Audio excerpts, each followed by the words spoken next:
Hello ma'am, ngasi Manipur haiduni aisu fresh ka oidana loishandana loireba packing asu ngarang loiramme ado ngarang nungdang sidi tombasi sum ya de ngasi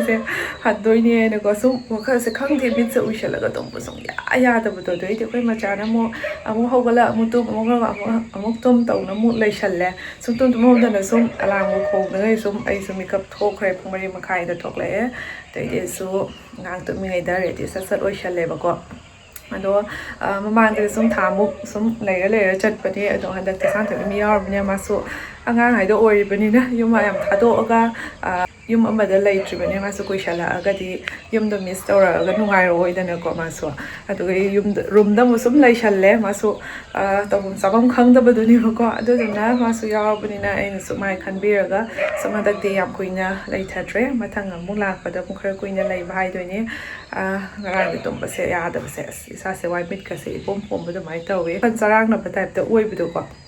aina nungaitaba da henna khoi mana mo nungai roidoi se khanbada henna nungai se khallaga ai lakada bu talle ko hanbagi numita tawdoi do khanbada ko khoi ma so asa do kan law leibadu natabani na mana ka kapale hobudo yamna henna nungai tabadu fawe ko aduga mana mo yum manung da sum laishalle thokona tawdrabani na aiga se lakcharaga khoi machaga se lakna jaraga to matam do tumaina akhoi miyam se yenga matam se lenchari ba oibni na ko mi se yamna punjaraga ma da wa ma so wakhalu nungai na ko ase baras dati kaidoni khangna ba ma le kai habdo leitabani na haibadi agi tumaina mi do khangna ba do oidabani na sum laishalle ko challe nungai te na ko akhoi shu mangai khare intang ka manung se leibasida saka se phun ba dumai tawi ba adoni da meya kaidoni handabadi yate mathang amuk lakda kuina leiba haiduni miyam ngasigi flight sina 950 gi oi ba ko ado khoi khar ngana sum 630 wai da thokini airport lam bisu sidagi yam la pado oi ba ko pung ani mu ko oi kadra ado ayuk tadi amuk traffic jam leitabine yangna sat yawi ba ko mamang da so ayuk ta ngana chatki bado yangna yawi khoi dadi photo matam mangjauna na chatna bai na hoda ba yam kuina ngai bado oi ki ba ko ang ga yaw bine yamna wa ki bado yam kui mal la so pungkhai mu ngai bado de sum matam chatki ba khangau da bane manung da ko adodi khara ngana bade sum thokra ge taw bane doi sho soi da bi hatak te mo khoi ma chai ma pa su yaw da bane na nupi khoi ta yaw bane na ko samangjauna na chat khra ke makhata na ngasigi video se yang minarasi ma yum sa tore aina wanda ngai to ni free ka se ngarang dang dam set pira ka to mamma ba khanga ba ngasi sum ganna thok tum ya makeup to phajana tum se to pha thaga thi phi set pi ba wa law na kap pi mamang da su ko to na sum se chalaga to ma sum pam sum puja ra ga ma thi tawraga asum tham pi ra ba tani me ham auto so lai auto do ni reserve tawraga ngangna ra direct chakra ke taw bani ba ko ko che so ya hol ra ge matam mang na poni na khoi su mi ni su bani na sum khang ani gari bu pha bi ra di ko now khoi u se thok da ba taw ra ni okay ali sum kha da nai lai le to si se anga hawatri ai mangye pura sakse lore Leoro kapti din si di angan siya. Ana. O tumning ni ko angan siya tumning ni mong gari thawa. okay bye see you soon bye tap ra di tap ra sa lu ge So panso angan to je ke sa lu.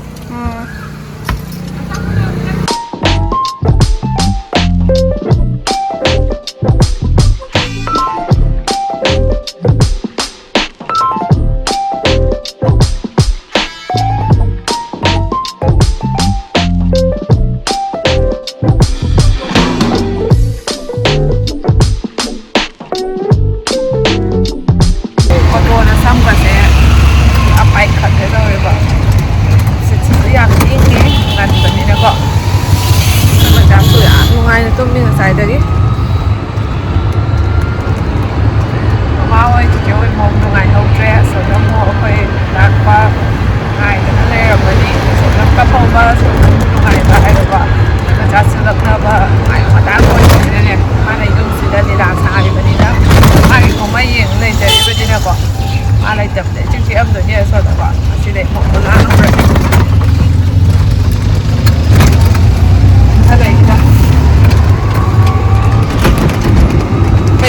ꯌꯨꯝ ꯆꯠꯄꯁꯦ ꯃꯅꯨꯡꯗꯒꯤ ꯖꯦꯜꯗ ꯊꯥꯗꯣꯔꯛꯏꯅꯦ ꯑꯩꯈꯣꯏꯁꯦ ꯊꯣꯛꯑꯦ ꯑꯉꯥꯡꯁꯤꯡ ꯋꯥꯕ ꯂꯩꯔꯦ ꯌꯨꯝ ꯂꯩꯁꯜꯂꯛꯑꯁꯨ ꯁꯨꯝ ꯇꯟꯖꯜꯂꯛꯑꯦꯕꯀꯣ ꯄꯥꯡꯊꯣꯛꯑꯒꯗꯤ ꯏꯁꯥꯁꯦ ꯌꯥꯝꯅ ꯐ꯭ꯔꯦꯁꯀ ꯑꯣꯏꯔꯒ ꯏꯁꯥꯁꯦ ꯍꯤꯡꯒꯗꯧꯕꯒ ꯃꯥꯟꯕꯅꯦꯕꯀꯣ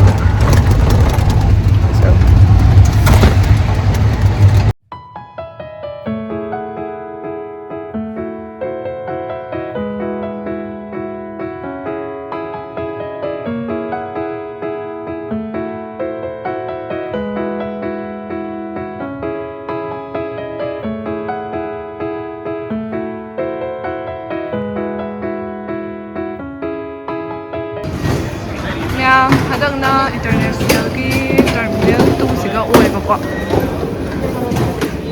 ꯂꯒꯦꯖ ꯀꯩꯀꯥꯗꯤ ꯊꯥꯡꯈ꯭ꯔꯦ ꯇꯤꯀꯦꯠ ꯂꯧꯔꯦ ꯑꯗꯨꯒ ꯍꯧꯖꯤꯛ ꯁꯥꯏꯠ ꯕꯦꯛ ꯇꯧꯔꯤ ꯁꯥꯏꯠ ꯕꯦꯛ ꯉꯥꯏꯔꯤ ꯑꯗꯨꯒ ꯒꯦꯠ ꯅꯝꯕꯔ 3ꯗ ꯂꯥꯛꯄꯀꯣ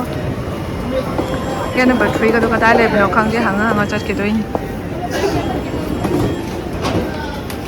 ꯈꯔ ꯉꯟꯅ ꯊꯣꯔꯛꯄꯒꯤ ꯈ꯭ꯋꯥꯏ ꯀꯥꯟꯅꯕ ꯍꯥꯏꯕꯨ ꯁꯤꯗ ꯂꯩꯔꯦꯀꯣ ꯅꯠꯇ꯭ꯔꯗꯤ ꯑꯩꯈꯣꯏ ꯉꯥꯎꯅꯗꯣꯏꯅꯤ ꯄꯨꯔꯥ ꯑꯉꯥꯡꯁꯤꯃꯒꯀꯣ ꯆꯠꯂꯨꯁꯨ ꯌꯥꯗꯕꯅꯤꯅꯦ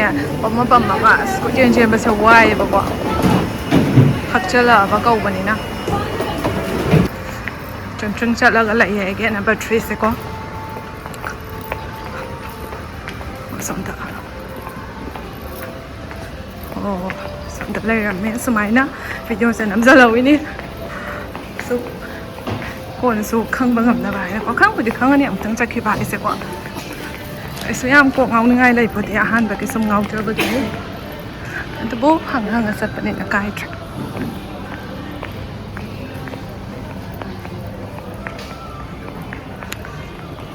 ꯐꯖꯕꯅꯦ ꯍꯟꯗꯛꯀꯤ ꯑꯅꯧꯕ ꯑꯦꯌꯔꯄꯣꯔꯠꯁꯦ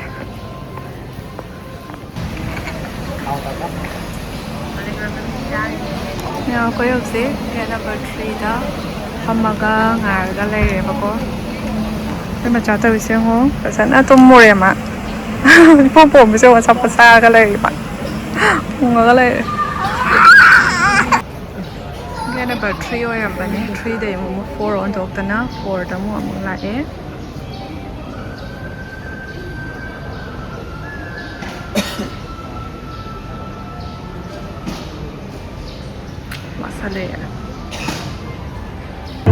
ꯃꯌꯥꯝ ꯑꯩꯈꯣꯏ ꯁꯤꯠꯇ ꯐꯝꯃꯦ ꯁ꯭ꯋꯥꯕꯅꯁꯨ ꯂꯣꯏꯈ꯭ꯔꯦ ꯕꯣꯔꯗꯤꯡ ꯇꯥꯏꯝꯁꯦ ꯈꯔꯁꯨ ꯃꯊꯟꯗ ꯑꯣꯏꯅ ꯂꯦꯞ ꯑꯣꯏꯊꯔꯕꯀꯣ ꯍꯧꯖꯤꯛ ꯌꯦꯡꯍꯜꯂꯣꯅꯦ ꯍꯧꯖꯤꯛꯇꯤ ꯑꯩꯈꯣꯏ ꯃꯆꯧꯕꯤꯅ ꯒꯤꯐ ꯇꯧꯕ ꯐꯨꯔꯤꯠ ꯑꯣꯏꯅ ꯂꯤꯠꯂꯛꯑꯦ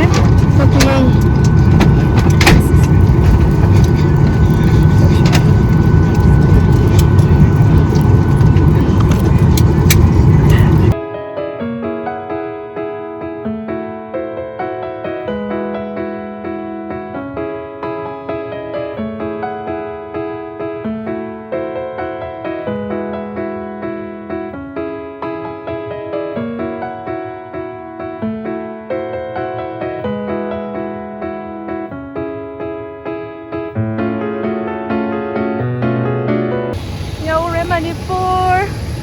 ꯃꯄꯥꯁꯨ ꯉꯥꯏꯔꯝꯃꯅꯤ ꯆꯟꯆꯟꯒ ꯇꯧꯔꯒ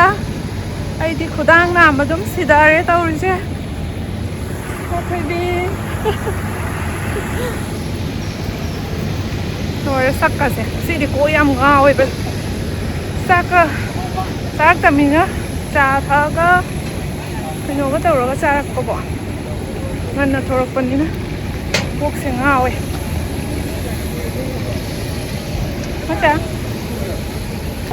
ꯃꯆꯥ ꯆꯥꯁꯃꯥ ꯍꯧꯖꯤꯛꯇ ꯈꯣꯡ ꯃꯈꯥ ꯇꯥꯒꯦ ꯍꯥꯏꯔꯛꯏ ꯉꯁꯥꯏꯗꯩ ꯂꯦꯞꯄ ꯆꯠꯂꯨ ꯌꯥꯕꯖꯥꯠ ꯅꯠꯇꯦ ꯑꯩꯈꯣꯏ ꯕꯦꯒꯅꯦ ꯍꯥꯏꯅ ꯄꯥꯏꯁꯜꯂꯤꯔꯣ ꯑꯩꯈꯣꯏ ꯕꯦꯒꯅꯦ ꯍꯥꯏꯅ ꯄꯥꯏꯁꯜꯂꯤꯕ ꯑꯩꯈꯣꯏ ꯇ꯭ꯔꯣꯂꯤꯅꯦ ꯍꯥꯏꯅ ꯃꯤ ꯇ꯭ꯔꯣꯂꯤ ꯁꯪꯕꯒ ꯀꯥꯟꯅꯔꯦ ꯏꯆꯥ ꯅꯨꯄꯤꯁꯦ ꯆꯥꯎꯔꯦ ꯕꯦꯒ ꯑꯃ ꯂꯥꯛꯀꯗꯕ ꯋꯥꯠꯂꯤ ꯁꯤꯗ ꯉꯥꯏꯔꯤ 이리로 아주 딱이네 일로 인베야 돼 아, kain nong ngang cơ ꯇꯣꯡꯉꯣ ꯌꯥꯕ꯭ꯔꯣ ꯁꯤꯁꯤꯗ ꯌꯥꯏꯅꯦ ꯃꯥꯅ ꯌꯥꯗ꯭ꯔꯦ ꯂꯣꯏꯔꯦꯗꯅ ꯍꯥꯞꯆꯈ꯭ꯔꯕ ꯑꯣ ꯇ꯭ꯔꯣꯂꯤꯁꯦ ꯄꯥꯏꯔ ꯏꯜꯂ ꯆꯠꯂꯤꯕ ꯑꯗꯨꯗꯤ ꯑꯁꯤ ꯂꯣꯏ ꯏꯟꯕꯤꯔꯒꯦꯗꯤ ꯑꯁ ꯅꯨꯡꯁꯥꯁꯤꯁꯨ ꯐꯖꯩ ꯉꯁꯤꯗꯤ ꯀꯦꯛꯁꯦ ꯈꯔ ꯉꯟꯅꯕꯨ ꯂꯥꯛꯑꯦ ꯊꯨꯅ ꯌꯧꯋꯤ ꯑꯠꯇꯦ ꯀꯩꯅꯣꯅꯦ ꯍꯥꯟꯅ ꯆꯤꯡꯁꯤꯜꯂꯤꯗꯣ ꯀꯤꯔꯤꯔꯣ ꯁꯤꯁ ꯀꯌꯥ ꯅꯨꯡꯉꯥꯏ ꯊꯣꯡꯅꯤ ꯋꯥꯔꯝꯃꯅꯤ ꯑꯃꯨꯛꯇꯣꯏꯕ ꯋꯥ ꯈꯪꯉꯕ ꯑꯁ ꯌꯥꯝꯗꯣꯔꯦ ꯉꯁꯤꯗꯤ ꯇꯨꯛ ꯂꯥꯎꯕ ꯌꯥꯝꯅ ꯋꯥꯕ ꯆꯥꯕꯒ ꯂꯩꯔꯝꯃꯤ ꯃꯄꯥꯟ ꯏꯁꯤꯡ ꯂꯧꯔꯝꯗ꯭ꯔꯣ ꯁꯤꯔꯦ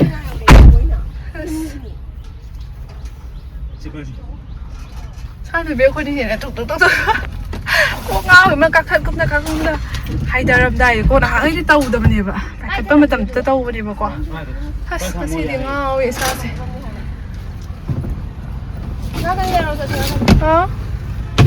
ꯏꯁ ꯁꯒꯣꯜ ꯆꯥꯊꯔꯤꯁꯦ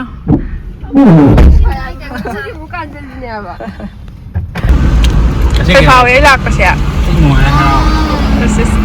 ꯄꯩꯁꯥꯗ ꯖꯦꯀꯦꯠ ꯄ꯭ꯔꯦꯛ ꯍꯥꯏꯕ ꯑꯩꯅ ꯍꯥꯏꯕ ꯅꯇꯨꯗꯤ ꯍꯪꯗꯕ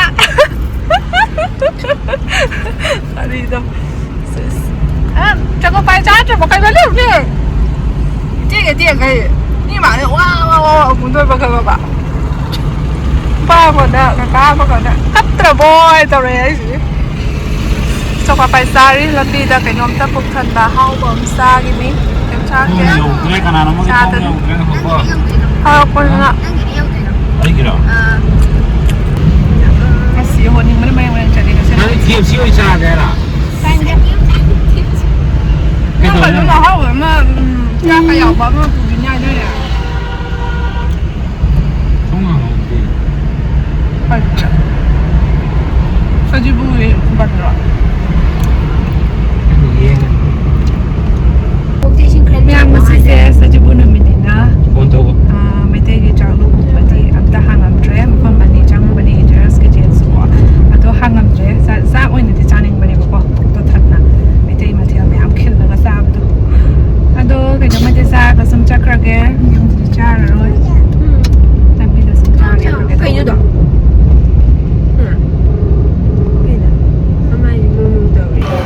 yang masise yamna hang de restaurant gumba kwa Cameron's food joint se asida oina changaga charage as hamo wa bana loire yumda chalaga ko tiktok nang bana loire bane isa se aina manung chang cha ro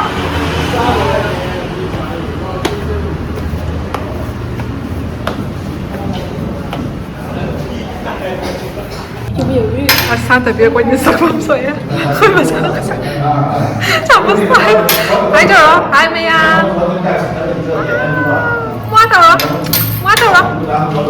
对呀。Sơ lê rẻ, ta bây giờ đi cho đến bây giờ có đâu, phải vậy sao? Momo hai cái bạc, momo cái tụi mình cho nó ta cái, làm cha cái.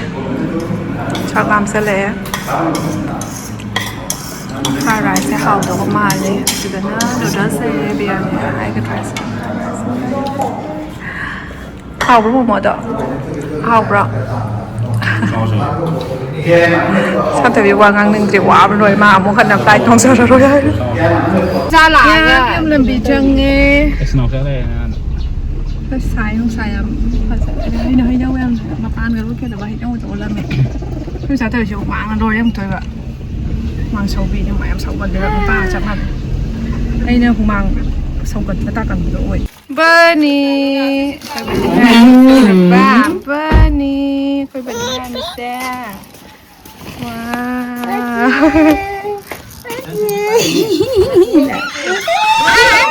đâu hiểu được phải cả sẽ sang cái pasiga đúng xí có hiểu gì phi rồi bắt tôi hiện này hoa mình số lôi ra video cái làm sáng năm rồi security sự nó được phải gì nè cái xẻng quá đã mà gì lên bây giờ nhưng mà sẽ có ngồi sang từ blue sang nụ xí bây giờ ta chỉ không đổi đi lâu rồi đó đi luôn rồi cả ôi không rồi xin Ismina mitin mana bihu matam ni na khanga ba fancy ai sida dum du figure sing jan bi Hello Kitty ni sidi. khut tu su laura la pani ati phaja bani Station da yaro. figure do sing jan laga ya ni So ni so ai game bisal de lei de. Mea mai su zikta nga lai ba tho ure akhoi ni paga aduga hale e ko ngasi gi flight journey se am sathina wa ki chat pada di ko nga ko ba kan to mai hana su mamang da su chat ki ma yam su kan ta tau de ba ko sum pai khal ba matam da kitang mi hun chong ba adumai na tau ba du ta ni ba ko ngasi di halapa matam da ko isa se ko nga wi ra kai da wi ra gyan ben da ta bi do aduga akhoi ma sa se su ko santak ti ma pa yaw dra ba ni na ina so pammaga sum lakpado oibanina khongna su ngahak chatlu haibasu yadabanya ma yepa ga loina checking de kari de loi tawbanina isa se pura khwa ma tawre ba ko ngasi de chang su thore khitanu pi da thongbi krenga thokat khre ko ba ngasi de area store ni wa bana su loi de ngarang su tong boi tum da boi sum nongan khre pung amari ma kai tar pu hogalage da ins mai dum pu hogal le tum ba su ya tra bi de ko da mai tawraga lakpa isa ge tum da ba hai se isa se amna chok thobni ba ko अदुनी दा ma'am मसिगे video से सुसार समलो centre के ma'am मथंगी video दा मु थेंगनारसी bye